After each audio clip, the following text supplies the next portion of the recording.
Welcome back my YouTube channel. তো guys তোমরা থাম্বনেলে যেটা দেখেছো ঠিক সেটাই আজকে আমি করে দেখাবো।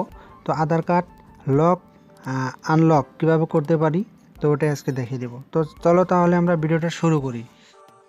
তো গাইজ প্রথমে আমরা চলে যাব মোবাইলের ক্রোম ব্রাউজারে। তো আমি চলে এলাম মোবাইলের ক্রোম ব্রাউজারে।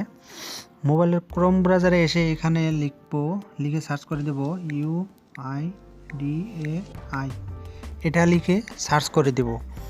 তো আমি যেটা লিখে সার্চ করে দিলাম তোমরা ওটা লিখে সার্চ করে দেবা। দেওয়ার পরে এখানে যে উপরে যে দেখতে পাচ্ছ UIDAI, তো এটার উপর ক্লিক করে দিবা।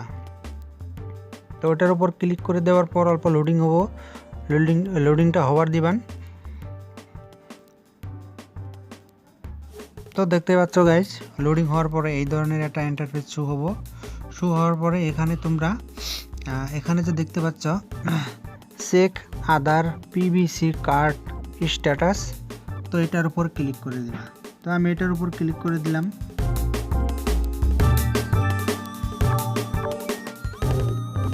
তো এটার উপর ক্লিক করে দেওয়ার পর এই ধরনের একটা পেজ শো হবো। তো এখানে ওকে করে দিবা। তো আমি এটা ওকে করে দিলাম। ওকে করে দেওয়ার পর আবারও এখানে একটা টিকচিহ্ন লাগিয়ে দিয়ে এখানে ওকে করে দিবা। তো এটা ওকে করে দেওয়ার পর দেখতে পাচ্ছ পেজটা লোডিং হচ্ছে।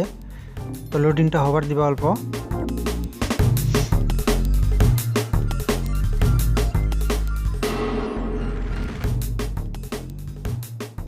তো গাইস আমি আবারও বলে দেই, এই সাইটটা আপনার এখানে যে আমি দেখিয়ে দিব আজকে, এটা আপনার আধার কার্ড আপনি লক করতেও পারবেন, আনলক করতেও পারবেন। যদি লক করে রাখেন তাহলে অন্য মানুষ যদি আপনার আধার কার্ডের নাম্বারটা মেরে সার্চ করে আপনার নাম কখনো যাবে না, মানে আধার কার্ড লক করা থাকবে। আর যদি আপনি আনলক করতে চান আনলকও করতে পারবেন। তো গাইস এই ধরনের একটা ইন্টারফেস চলে আসার পরে তোমরা অল্প স্ক্রল ডাউন হয়ে তলে আসবেন, একদম তলে আসবা।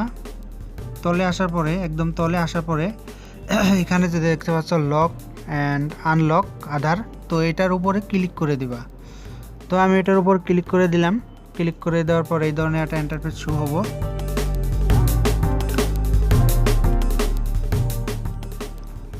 তো এই ধরনের একটা ইন্টারফেস শো হওয়ার পরে আপনারা অল্প স্ক্রল ডাউন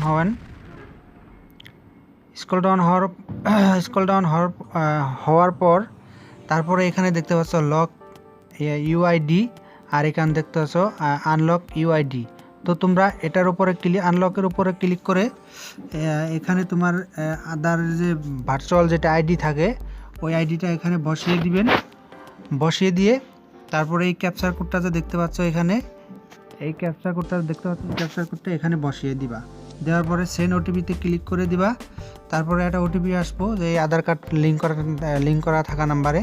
তারপরে সেটা ওটিপিটা বসিয়ে সাবমিট করে দিবা। তো এটা আধার কার্ডটা আনলক হয়ে যাব এখানে মেরে। আর যদি লক করতে চাও তাহলে এই লকের উপরে ক্লিক করে তারপরে এখানে আপনার আধার কার্ডের নাম্বারটা বসিয়ে দিবেন। তারপরে এখানে আপনার নামটা বসিয়ে দিবেন। তারপরে এখানে আপনার পিনকোডটা যে আছে পিনকোডটা বসিয়ে দিবেন। তো তারপরে এখানে যে আপনার সিকিউরিটি কোড যে দেখতে পাচ্ছ, তো এটা আপনি বসিয়ে দিবেন এখান থেকে। সিকিউরিটি কোড মানে আপনার ক্যাপচার কোড। এখানে আমার ক্যাপচার কোডটা শো হয় নাই, তো ক্যাপচার কোডটা শো হবো অটোমেটিকলি। তো দেখতে পাচ্ছ এখানে এই যে ক্যাপচার কোডটা আমি শো হচ্ছে। তো সিকিউরিটি কোড মানে এই ক্যাপচার কোডটা এখানে বসিয়ে দেওয়ার পরে সেন্ড ওটিপিতে ক্লিক করে দিবা। সেন্ড ওটিপিতে ক্লিক করে দেওয়ার পরে আধার কার্ড রেজিস্টার থাকা একটা নাম্বারে মেসেজ যাওয়ার পরে ওই ওটিপিটা এখানে বসিয়ে সাবমিট করে দিবা। তো আধার কার্ড লক হয়ে যাব। তো গাইস আজকে ভিডিওটা আমার এই পর্যন্ত আসছিল। ভিডিওটা যদি ভালো লাগে তাহলে আমার চ্যানেলটা সাবস্ক্রাইব করে রাখবা, লগে একটা লাইক করে দিবা আর ভিডিওটা শেয়ার করে দিবা।